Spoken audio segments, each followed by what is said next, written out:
So hey there, this is me Kushagra Gautam and you are watching my YouTube channel. मैं जानता हूँ कि बहुत दिनों बाद वीडियो डाल रहा हूँ, तो ठीक है, अब से थोड़ा-सा अब इस काम पे भी फ़ोकस करते रहेंगे, ठीक है? तो चलो वीडियो को शुरू करते हैं, ठीक है? ज़्यादा बातें नहीं करेंगे, वीडियो को शुरू करेंगे। तो सबसे पहली चीज़ जो आज मैं तुम लोगों से पूछना चाहता हूँ कि जब से मैं गायब हुआ हूँ और अभी जब मैं वापस आया हूँ, ठीक है, वापस से यूट्यूब पे आया हूँ, तब से तुम लोगों ने अपनी लाइफ में क्या चेंजेस देखे हैं और क्या चेंजेस नहीं देखे हैं। एंड ये एब्सोल्यूट है कि चेंजेस उन्हीं को ही देखे होंगे जिन्होंने उन वीडियो में जो बातें मैंने बताई हैं उसको फॉलो किया होगा। तो सबसे पहले तो खुद से पूछो कि क्या कुछ चेंजेस मुझे देखने को मिले हैं या चेंजेस देखने को नहीं मिले हैं, ठीक है? तो अगर चेंजेस देखने को मिले हैं तो वेलकम बैक, अगर नहीं मिले हैं तो वापस से उस वीडियो को वापस से जाके देखो और वापस से ट्राई करने की कोशिश करो कि उन चीज़ों में तुम अपने आप को और कैसे बेहतर बना सकते हो उन चीज़ों को फॉलो करके, ठीक है? अपने आप को मैंने खुद से थोड़ा-सा कुछ परसेंट थोड़ा-सा और इम्प्रूव करने की कोशिश करी है एंड नाउ शायद वो आगे और इम्प्रूवमेंट मेरी दिखे, ठीक है? Through this YouTube channel, okay? So now सबसे पहले तो ये बताओ कि तुमने अपने आप में क्या प्लान बनाया है, क्या नहीं बनाया है? कमेंट में करके जाना कि तुमने अपने लिए क्या-क्या सोच कर रखा है, तुम्हारा मेन एम क्या है? अगर सिंपली मैं तुमसे पूछना चाहूँ, अगर यहाँ से अब मैं करियर पाथ के बारे में एक बात करना चाहूँ कि ऑब्वियसली वीडियो एक करियर पाथ के बारे में है, सो अगर मैं तुमसे पूछना चाहूँ कि तुमने अपने लिए क्या करियर पाथ सेट कर लिया है, ठीक है? अभी तक की चीज़ें मुझे पता है कि ये वीडियो जो भी देखते हैं वो 17-15 ईयर्स से लेकर 20-24-25-28 ईयर्स तक के लोग देखते हैं ये वीडियो, ठीक है, सेल्फ इम्प्रूवमेंट की।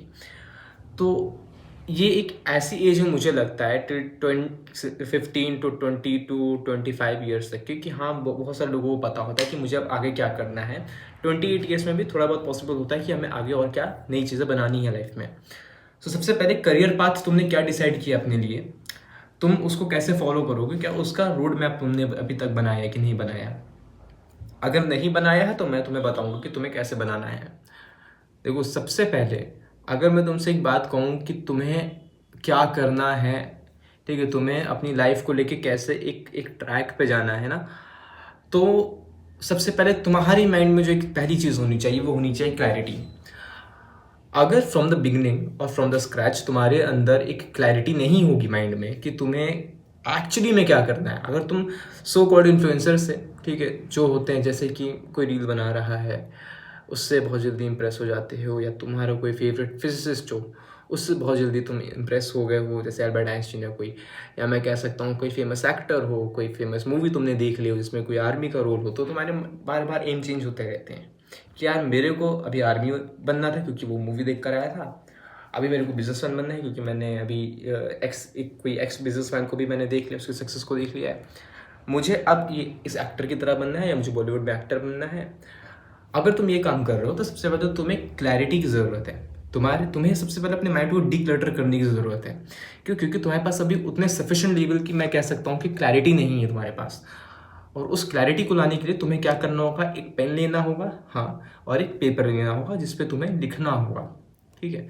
लिखने से चीज़ें आएंगी, बिना लिखे तो अपने माइंड को कभी डिक्लटर नहीं कर सकते हैं, ये कर सकते हो, ये मैंने पहले भी बहुत सारी वीडियोज़ में तुम्हें बता चुका हूँ, ठीक है?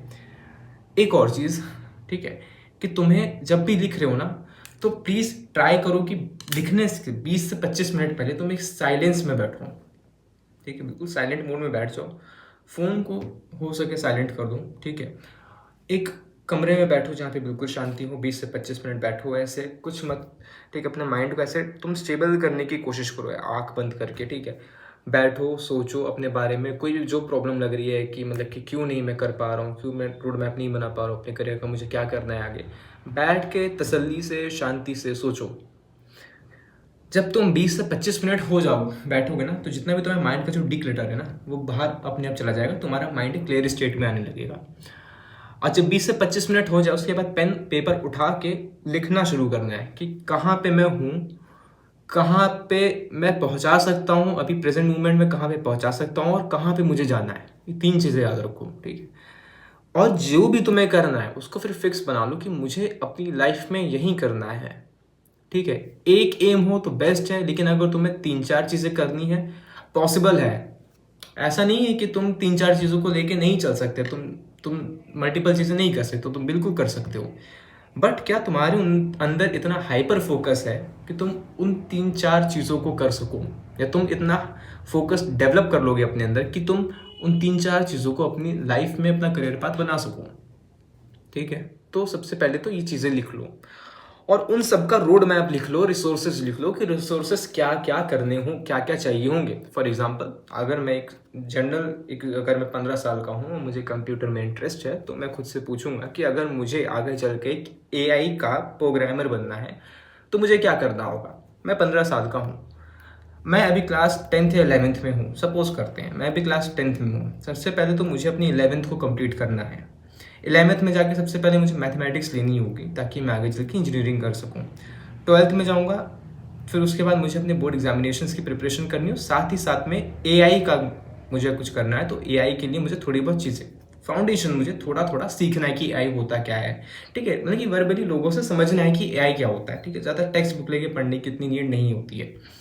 उसके बाद क्या करना है तुम्हें कि जब तुम अपने 12th को पास कर लो, उसके बाद फिर अब तुम्हें डिसाइड करना है कि तुम 12th में तुम्हें डिसाइड कर लेना होता है वैसे कि तुम अब JEE की प्रिपरेशन करोगे या तुम किसी प्राइवेट इंजीनियरिंग कॉलेज में एडमिशन लोगे। ठीक है, अगर तुम डिसाइड कर ले तो तुम्हें JEE करना है तो वेल एंड गुड। ठीक है, तुम आपस से JEE की प्रिपरेशन में लग जाओगे, फिर तुम वो करोगे, क्रैक करोगे, अपने कॉलेज में जाओगे। ठीक है, अब मैं सिनेरियो यहाँ पे चेंज करता हूँ कि तुम अपने कॉलेज में पहुँच चुके हो। ठीक है, चाहे तुम IITs में हो, NITs में हो, या तुम किसी प्राइवेट कॉलेज में हो अपनी इंजीनियरिंग के, तुमने कंप्यूटर साइंस वहाँ पे ले ली है। अब मैं यहाँ पे एक चीज़ सोचता हूँ कि अब क्या करना है। अब मुझे AI को सीखने के लिए अब वो हर एक चीज़ चाहिए होगी, वो एक बुक चाहिए होगी, वो एक फाउंडेशन चाहिए होगा कि अब मैं उसको और बेटर लेवल पे ले जा सकूँ। ठीक है, अब मुझे यहाँ पे क्या है, मुझे बुक्स चाहिए। ठीक है, मुझे AI के बारे में कैसे डेवलप हुई उसकी हिस्ट्री के बारे में भी जानना होगा। ठीक है, अगर मुझे बहुत अच्छा करना है उस फील्ड में तो मुझे हिस्ट्री के बारे में भी जानना होगा। मुझे उसका हर एक माइन्यूट कंसेप्ट जो कि यूज़ हो रहा है उसके बारे में जानना होगा और अपनी स्किल्स डेवलप करनी होंगी। जो भी मेरे सब्जेक्ट्स हैं, जो भी सब्जेक्ट मैं अपने कॉलेज में पढ़ रहा हूँ, उसमें एक बहुत अच्छी स्किल डेवलप करनी होगी कि मेरे एटलीस्ट मेरे डिपार्टमेंट में जितने भी बच्चे हैं वो सबसे आगे मैं रहूँ। तो ये चीज़ ट्राई करनी होगी। ठीक है, ऑल तो हो सकता हो कि सबके साथ ये चीज़ पॉसिबल ना हो। ठीक है, क्योंकि हर कोई फर्स्ट पे नहीं रह सकता, लेकिन तुम्हें ट्राई करना है फर्स्ट पे नहीं तो सेकंड पे, थर्ड पे, एटलीस्ट फिफ्थ पे तो रहो ही रहो। ठीक है, और ट्राई करो फर्स्ट पे आने का। मैं ये देखो, मैं कोई कंपटीशन कराने के जंग में नहीं भेज रहा हूँ तुम्हें कि तुम्हें फर्स्ट पे आना ही आना है, तुम नहीं आओगे तुम कुछ नहीं कर सकते, ऐसा नहीं यार। बहुत सारे लोग बहुत अच्छा करते हैं। ठीक है, लेकिन मैं तुम्हें सबसे बेस्ट ऑफ द बेस्ट बनाने के लिए कोशिश कर रहा हूँ ताकि तुम्हें खुद में कॉन्फिडेंस आए। तो ट्राई करो वहाँ से उस नंबर 1 पोजीशन पे आने के लिए।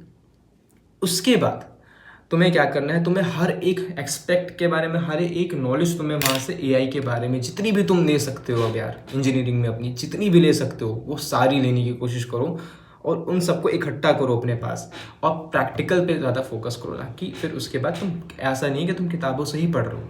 ठीक है, उसके बाद फिर तुम्हें अब क्या करना होगा रोड मैप में, तुम्हें अब खुद के प्रोजेक्ट बनाने होंगे ताकि तुम और अच्छे से सीख सको। ठीक है, ऐसा नहीं कि जो कॉलेज प्रोजेक्ट देता है वो तो है ही है तुम्हें खुद का पर्सनल प्रोजेक्ट अब बनाना होगा। ठीक है, खुद से कि तुम खुद से क्या डेवलप कर सकते हो, तुम्हें थॉट प्रोसेस वो खुद बनाना होगा कि तुम अब AI में और अच्छा क्या कर सकते हो। तुम्हें प्रैक्टिकल अब करने होंगे अपने साथ। तुम कुछ और बना रहे हो, कभी AI में तुम कुछ और बना रहे हो, कभी AI में तुम कुछ और बना रहे हो, ऐसे करके। उसके बाद अगर तुम्हें हायर स्टडीज़ में जाना है तो तुम हायर स्टडीज़ में जा सकते हो। ठीक है, इसको अपने पाथ में लिख लो। उसके बाद फिर वहाँ क्या करना है, ऐसे ही वहाँ पे भी तुम एकेडमिक्स का अपने लिख सकते हो, चीज़ों का लिख सकते हो।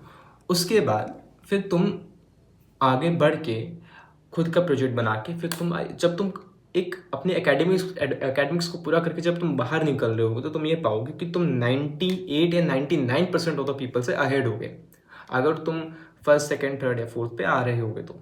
ठीक है, स्किल्स में बात कर रहा हूँ मैं, रिजल्ट के बारे में बात नहीं कर रहा जो कॉलेज में नहीं करता। मैं स्किल्स के बारे में बात कर रहा हूँ कि तुम्हें कितनी नॉलेज है, तुम्हें कितना आता है। कोई तुमसे बैठ के तुमसे कोई अगर प्रोग्रामिंग कराएगा उसकी तो तुम बहुत अच्छे से कर ले जाओ। ठीक है, उसके बारे में बात कर रहा हूँ। फिर वहाँ से शुरू होता है तुम्हारी जर्नी जो तुमने एम देखा था। ठीक है, अब तुम्हें उस एम के अंदर रह के तुम्हें सबसे बेस्ट पे करना है। ठीक है, क्योंकि तुम्हें जो चाहिए था वहाँ पे तुम पहुँच चुके हो, एक इनिशियल दरवाजे से तुम अंदर घुस चुके हो। अब तुम्हें उसके एंड में जाना है, उसमें सबसे टॉप पे जाना है। तो वहाँ पे रह के अब तुम्हें अपने आप को डे बाय डे लर्निंग करके अपने आप को इम्प्रूव करना होगा। ठीक है, तो करियर पाथ अगर बनाना है तो इस तरीके से बना सकते हो। ठीक है, इसमें ये होगा कि तुम्हारे पास रिसोर्स क्या होने चाहिए, तुम कहाँ पे स्टैंड कर रहे हो, भी तुम्हें कहाँ पे पहुँचना है, तुम्हारे अंदर पोटेंशियल कितना है, तुम्हारे अंदर कमियाँ कितनी है। अगर तुम इनडिसिप्लिन हो तुम्हें लगता है कि यार फिर भी मैं कर लूँगा, ठीक है, तो एक सीडो सेटिस्फेक्शन दे रहे हो शायद। लेकिन अगर तुम्हें पता है कि तुम इनडिसिप्लिन हो और तुम इस इनडिसिप्लिन के साथ तुम चीज़ों को नहीं कर सकते आगे, तो तुम्हें उसको अपने अंदर से हटाना होगा, तुम्हें उसको अपने अंदर से बिल्कुल इरेज करना होगा, तभी तुम वहाँ पे आगे बढ़ सकते हो। ऐसी छोटी छोटी गलतियाँ, छोटी छोटी मिस्टेक्स जो तुम्हारे अंदर खुद से हैं, उनको भी हटाते जाना है साथ में। तो ऐसे तुम एक करियर पाथ, सक्सेस पाथ अपना बना सकते हो खुद से। एक ये बहुत ज़्यादा डाउट आ रहा था इंस्टाग्राम पे यार, ठीक है, मेरे पास कुछ बहुत सारे लोग, 3-4 लोगों ने मैसेज किया इसके बारे में, तभी मैंने सोचा इसके बारे में वीडियो बनाते हैं, थोड़ा यूट्यूब पे भी थोड़ा सा और एक्टिव होते हैं, ठीक है। तो चलो वीडियो अब से वापस से आना शुरू होगी, and thanks for watching, that's all.